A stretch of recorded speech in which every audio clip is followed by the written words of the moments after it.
ওবায়দুল কাদের সাহেব বলেছে যে লাঠি ভর দিয়ে নালিশ করতে যায়। আমি আপনাদেরকে স্পষ্টভাবে জানিয়ে দিতে চাই, বিএনপি কখনো নালিশ পার্টি না, বিএনপি কখনো কারো উপর নির্ভরশীল হয়ে চলে না। ওবায়দুল কাদেরকে বলতে চাই, আমরা নালিশ পার্টি না, বরঞ্চ আপনারা হচ্ছেন বালিশ পার্টি। আপনি পারলে ওনাদের কাছে যাইয়া বালিশে শুয়ে পড়েন, আপনি পারলে বৈশা পড়েন, আপনি পারলে পা ধরেন। গ্রামে একটা কথা আছে, একজন মহিলার একজন স্বামী থাকে, এরপরও যদি বিভিন্ন জায়গায় ঘোরাফেরা করে তারে বলে 12 ভাতারি। এই আওয়ামী লীগ হচ্ছে ক্ষমতায় আসার জন্য 12 ভাতারি একটা দল, তাই হচ্ছে এই ধরনের কথা বলে।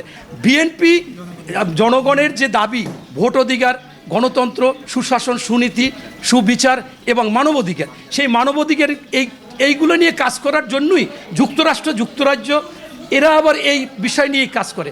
যেহেতু এই ইউরোপীয় ইউনিয়ন এই বিষয় নিয়ে কাজ করে, সেইটা আমাদের সাথে মিলেছে। বরঞ্চ এই আওয়ামী লীগের ওবায়দুল কাদেরকে আপনাদের মাধ্যমে বলতে চাই যে আমার নেতাকে আপনি হাজতে অন্যায়ভাবে ঢুকিয়ে অসুস্থ করে লাঠি হাতে দিয়েছেন, এবং বাহির হওয়ার পরে বাংলাদেশে যুক্তরাষ্ট্রের একটা 10 জনের প্রতিনিধি দল আসছে, তারা বিএনপির সাথে কথা বলতে চেয়েছে, তারা দাওয়াত দিয়েছে। শুধু বিএনপির সাথে না, আপনার সুশীল সমাজের সাথেও ডেকেছিল।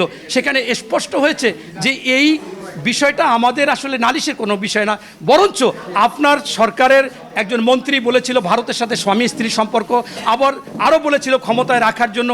এরপর আমরা দেখেছি চায়নাকে আপনারা বলার পর চায়না বলেছে যে আওয়ামী লীগ সরকার যেভাবে নির্বাচন করে সেভাবে হবে, বিদেশি হস্তক্ষেপ চলবে না। এরপর রাশিয়ার রাষ্ট্রদূত স্পষ্টভাবে বলেছে যে এই দেশের যুক্তরাষ্ট্রের কোনো হস্তক্ষেপ চলবে না, প্রয়োজনে যদি স্যাংশন দেয় আমরা দেখব।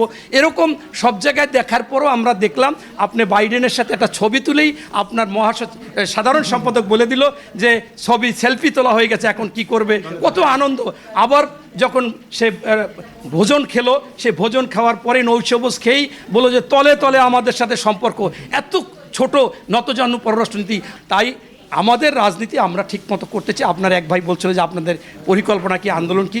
আসলে সরকার পতনের জন্য দিনক্ষণ দিয়ে কখনো রাজনীতি হয় না। আমরা এরশাদ বিরোধী আমি আন্দোলন করেছি, জেলে গিয়েছি, গুলি খেয়েছি, তারপরেও এরশাদ যেদিন বলেছিল কার কাছে ক্ষমতা দেবো, কেন দেবো, আমাদের অপরাধ কি, ঠিক এই আওয়ামী লীগের মতোই তৎকালীন ওই দিনই দেখলাম যে ক্ষমতা হস্তান্তর করেছে। আপনাদেরকে বলতে চাচ্ছি যে এই সরকার হচ্ছে যে কোনো দেশে পৃথিবীতে কাউকে পাবেন না, কোনো একটা রাষ্ট্রের লোকজন পাবেন না যে যারা বলে যে ওনার নেত্রীকে আনতে পারে না, হরতাল দিতে পারে না, আগুন জ্বালাইতে পারে না, এই অচল করতে পারে না, হরতাল অবরোধ করতে পারে না। এইগুলো কোনো সভ্য জাতি বলে না, এটা অসভ্য জাতি বলে। কীরকম, আমি ধর্ষণ করব, আমি খুন করব, আমি লুটপাট করব, আমি তোমার তা দখল করব, আমি তোমাকে মারবো, তুমি কিছু করতে পারো না। এটা কারা বলে? এটা অসভ্য জাতি বলে। আমরা এটা অসভ্য জাতির মধ্যে আমরা বিএনপি রাজনীতিতে আছি, এবং সেই ক্ষেত্রে আমরা বিশ্বাস করি যে আমরা দেখেছি যে সেই ফিরআউন এত কিছু অন্যায় করার পরও তারও কিন্তু পতন হয়েছিল, ধ্বংস হয়ে গিয়েছিল। আপনার সেই নমরুদ ধ্বংস হয়ে গিয়েছিল, আবু জাহেল ধ্বংস হয়ে গিয়েছিল, এবং কোন এক সময় আমরা ন্যায়ের পক্ষে থাকলে অবশ্যই ধ্বংস হয়ে যাবে। পাশাপাশি আমি আরেকটা কথা বলতে চাচ্ছি যে আপনারা দেখেছিলেন টাইটানিক জাহাজ করে সে কিন্তু সবাইকে বলেছিল যে এই টাইটানিক জাহাজ কখনো ডুববে না, অথচ সেই টাইটানিক জাহাজ ধ্বংস হয়ে গেছে। আমি আশা রাখি জনগণ এখন আস্তে আস্তে ঐক্যবদ্ধ হচ্ছে। সবচেয়ে বড় কথা হচ্ছে যে বাজার দরের যে মনে করেন যে পরিমাণ সিন্ডিকেট করতেছে, এরা পরিকল্পিতভাবে আওয়ামী লীগ করতেছে, করে বাজার দর তাদের আওয়ামী লীগের মন্ত্রী বলেছিল, কামাল আহমেদ মজুমদার বলেছিল এটা আওয়ামী লীগের সিন্ডিকেট করতেছে, সেই বাণিজ্য মন্ত্রী টিপু মুন্সি বলেছিল, এবং সেটা সবাই জানে, মানুষজন জানে, দেখতেছে। কিন্তু আমি আবার শেষ করতে চাচ্ছি এমনই যে ওনরা এই বাজার দর সিন্ডিকেট করতেছে, অন্যায়ভাবে থাকতেছে, ভোট ছাড়া থাকতেছে, কবরে মানুষ তার ভোট কালেকশন করে থাকতেছে। কোথাও দেখলাম প্রধানমন্ত্রী কোনো তার এলাকায় 100% ভোট, তাহলে সেখানে কি চাকরি করে না? বিদেশে কেউ নাই, কেউ মারা যায় না। তার মানে হচ্ছে যে আমাদেরকে ওনরা মনে করতেছে মফিস। সেই মফিস আসলে আমরা মফিস না, আমরা ঠিকই সময় মতো এর যথাযথ উত্তর দিয়ে রাজনীতিতে এই অবৈধ সরকারকে পতন হবে। অত্যন্ত মানে এখন আমরা কথা বলার মতো ভাষা এই সরকারের বিরুদ্ধে নেই।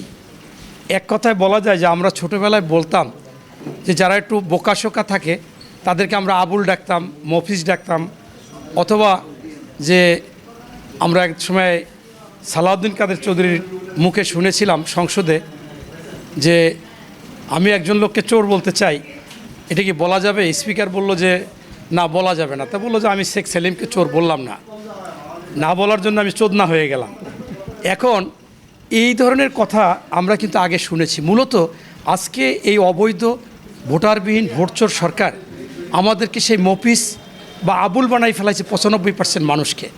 মানে ওনারা মনে করতেছে যে বাংলাদেশের মানুষ কিছুই বুঝে না, একমাত্র এই আওয়ামী লীগ যে করে বা আওয়ামী লীগের সাথে যারা আছে এরাই সব কিছু বুঝে।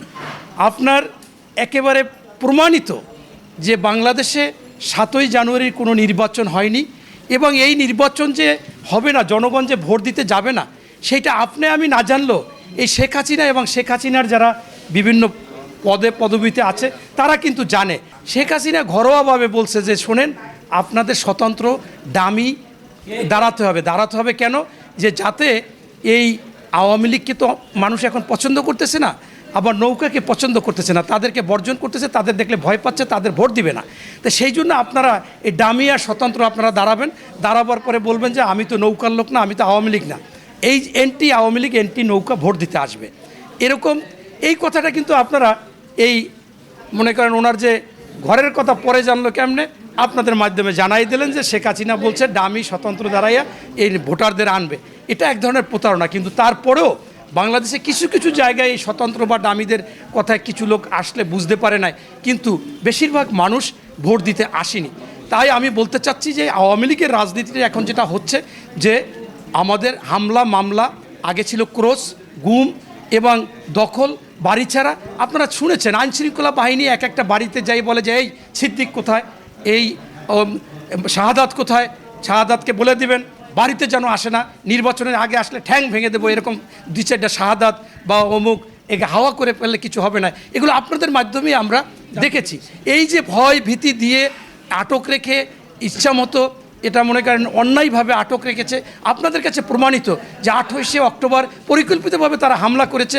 তার আগের দিন 27শে অক্টোবর পর্যন্ত এই আপনার ডিবি প্রধান হারুন সাহেব এবং পুলিশ কমিশনার তারা বলেছে যে বিএনপিকে আমরা চেক করে ঢুকিয়েছি, এখানে তারাও নিরস্ত্র, তারা একেবারে শান্তি শৃঙ্খলাভাবে প্রোগ্রাম করবে, কিন্তু জামাতকে আমরা কোনোভাবে কর্মসূচি করতে দিব না, তারা জঙ্গি, তারা হিংস্র, তাদেরকে যেখানেই করবে সেখানেই প্রতিরোধ করা হবে, সেখান থেকে বাহির করে দেওয়া হবে। অথচ আমরা দেখলাম যে সেই নিরস্ত্র শান্তিপ্রিয় সমাবেশে পরিকল্পিতভাবে একটি ঝামেলা বাজালো এবং বাজিয়ে আমাদের যে সমস্ত নেতা মনে করেন আমির খসরু মাহমুদ চৌধুরী, আপনি চেহারার দিক তাকালে দেখবেন যে একজন ক্লিন ইমেজের লোক। আপনি যদি আমাদের মহাসচিব মির্জা ফখরুল সাহেব, এমন একজন মানুষ যে তিনি একটা খারাপ কথা বলতে পারে, আমাদের মাথায় যে চুল, এই চুলের যে আরেকটা নাম আছে সেই নাম পর্যন্ত এরা বলতে পারে না, এরকম তাদের চরিত্র। তাদেরকে এই মামলায় আসামি করলো। কি হলো যে আপনার বিচারপতির বাড়িতে হামলা করেছে, আবার আপনার মনে করেন যে পুলিশ মেরেছে। আপনারা দেখেন যে যেখানে বিএনপি বা বিরোধী দল একটা সরকার বিরোধী কথা বলতে ভয় পায়, সেখানে পুলিশ পিটিয়ে মারলো, আর ওইখানে অন্য পুলিশরা কী করলো, এটা পরিকল্পিতভাবে এটা বোঝা যায়। এটা বোঝার সবচেয়ে বড় প্রমাণ হচ্ছে যে আমাদেরকে ওনাদের একজন মন্ত্রী ডক্টর রাজ্জাক সাহেব বলেছিল যে ওনারা বিএনপি যদি নির্বাচনে যায় তাহলে আমরা 22,000 লোককে ছেড়ে দেবো, মানে এক রাতের মধ্যেই ছেড়ে দেবো। সেইটা তাইলে আজকে আপনারা সামাজিক মাধ্যমে যে আমার ভাইরা লেখে এই কোর্ট সেই কোর্ট সব কিছু এই প্রধানমন্ত্রীর পেডিকোট, এটাকে অস্বীকার করা যায় না। আবার এর প্রমাণও দেখাই দিছে যে আপনার শাহজাহান ওমরকে একদিনে ছেড়ে দেওয়ার পরে সে আবার তার হলফনামায় লেখলো তার বিরুদ্ধে কোনো মামলা নাই।